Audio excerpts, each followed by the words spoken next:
So welcome back to another tutorial. In this tutorial, we're going to continue off from where we left off. In the last tutorial, we outputted the hero section, and here's the code for it. I've just gone in and cleaned it up a little bit. I removed some of the space and just fixed it so that it looks a little bit neater.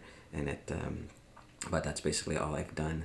And for what we're going to do now is we're going to go ahead and continue from here. Like I said, we did the hero section, so we can close that part of it now. What we're going to do now is put the code in to output this section, the text image section. And so what we're going to need to do, again, go back to our text editor, which is right here. And what we can do is just copy this section for now. Right here, let's just copy it.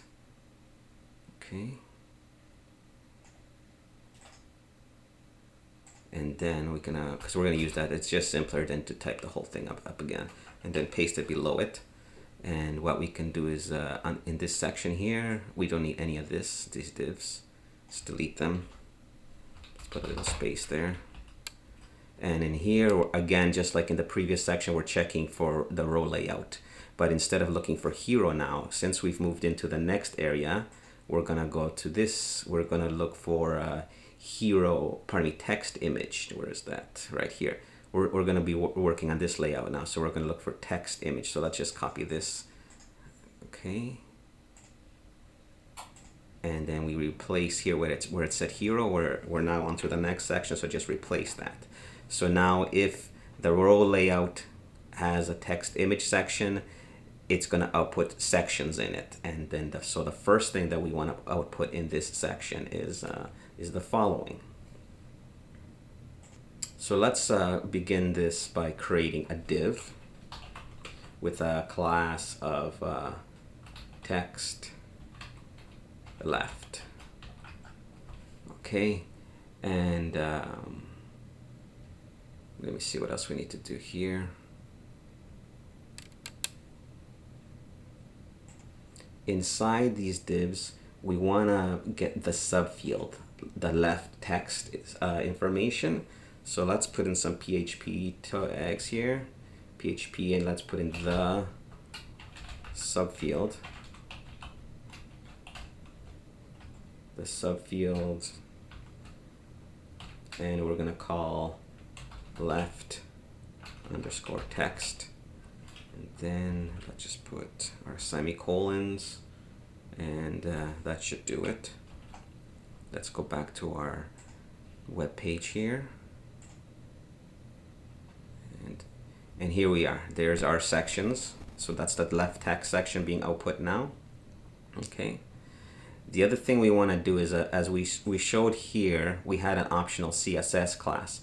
So we want to put in that class a space for the CSS class in case one is used. So the way we do that is we go into here, after that class left text, let's just add an additional text, an additional class, I should say, in case, so that it can pull in case one exists. So let's just put in some PHP tags like this, and then we're going to say the subfield.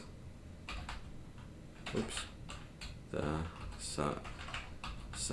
I can't type today. Subfield, quotation, and then we call it CSS class. Okay, then we close these and put the end quotation, and we gotta remove this one. And that should do it. Let me just make sure the code is still correct. It still works. And then we can just check to make sure the class is there. Everything looks good. I believe, let me just see, text left. This is empty because there's nothing there. Let's check this one, make sure everything looking good. Everything looks all right. We can quickly check this though. Let's go back here. I want to make sure. Let's put in dark just to see if it turns dark. And update. Let's wait for this to load.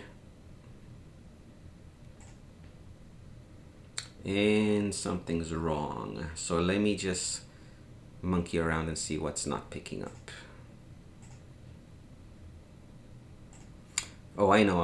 I don't think we put in the CSS for the dark class yet.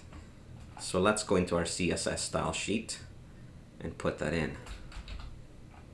So here we go. We just called the class dark. We put a background of the black and a color of white for the text. Let's save that, and that should do it.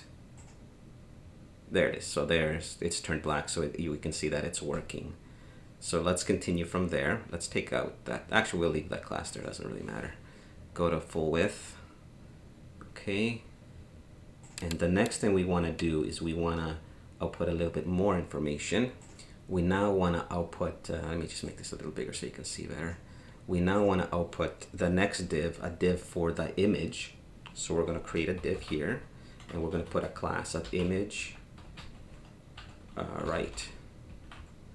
Okay, and inside there we want to put some image tags, and the source is going to be put inside PHP tags like this, and then we can put space, the sub field,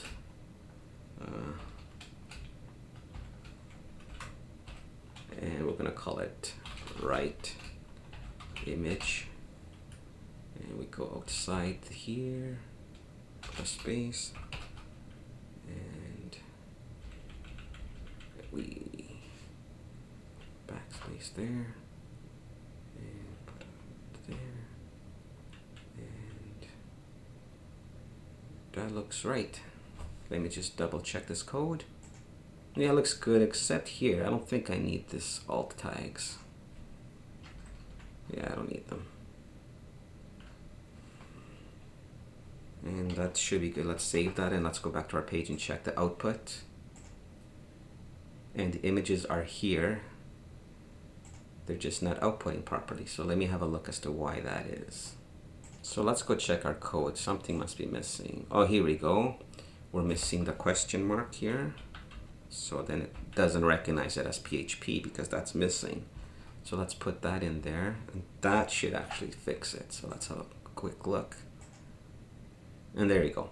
So now we have the text, we have the picture, but as you can see right now, it's not in a nice pattern yet. So we're gonna fix that. But before we do that, let's go ahead and clean this up a little bit. Okay, so let me just clean it up a little bit. So we got these divs, but we should actually wrap these in another div. So let's move that forward. We should actually wrap that in a div called, let's see, text image. Okay, let's cut this and paste it here.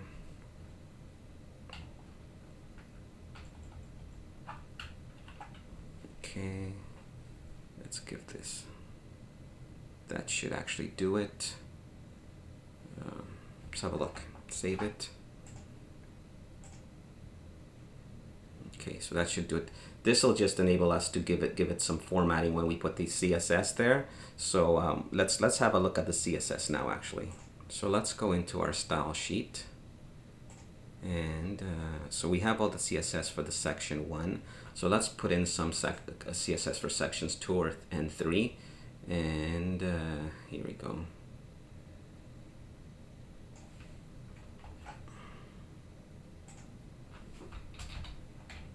I'm just going to copy and paste this in there. I'll briefly, go over it, but I'm not going to go into it too deeply right here. Basically what we're doing here is we're using the Flexbox. And Flexbox, there's a whole bunch of tutorials on it if you don't know too much about Flexbox that lets you,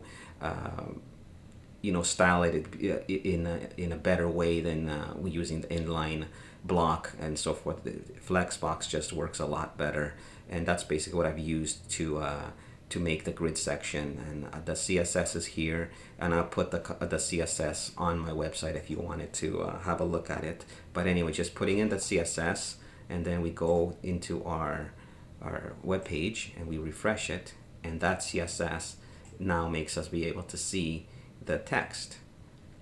So we have a left right with text on the left, And now they look a little bit funny because we haven't put in the other section, which is the one with the image on the left and the text on the right.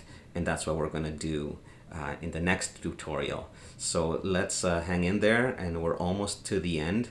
Our theme is looking good.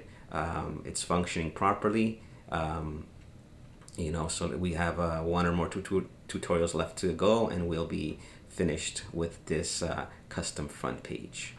So I hope you like this video. Don't forget to like, don't forget to subscribe, and visit my webpage at wpbasics.org. Till the next tutorial, see you later.